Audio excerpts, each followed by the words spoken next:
রে সিনেমার টিকিটটা কেটে নিয়ে এসছিস তো?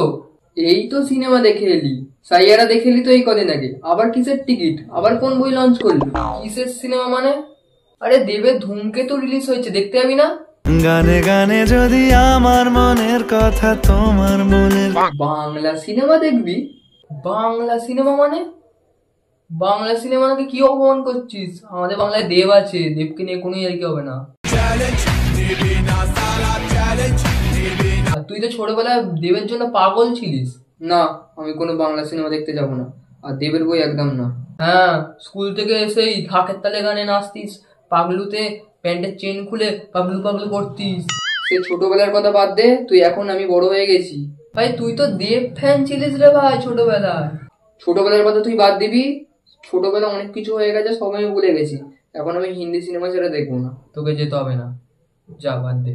বাংলা বই আমার এখন আর ভালো লাগে না। হিন্দি যে কোনো বই বেরোলে দেখতে যাবো। ঠিক আছে, তোকে যেতে হবে না। আমার জন্য 3টে টিকিট করে নিস। আমি, আমার গার্লফ্রেন্ড আর আমার গার্লফ্রেন্ডের একটা বান্ধবী আছে, তারা যাবে। আচ্ছা, ওরাও যাবে? আর বান্ধবীরাও যাবে? হ্যাঁ, ওর বান্ধবীরাও যাবে বললো। ও তাহলে ঠিক আছে, আমি টিকিট কেটে নেবো। তোকে কোনো চিন্তা করতে হবে, টিকিট কেটে নেবো। হ্যাঁ, পথে এসো, পথে এসো শালা। বেশি কিছু আশা করো না।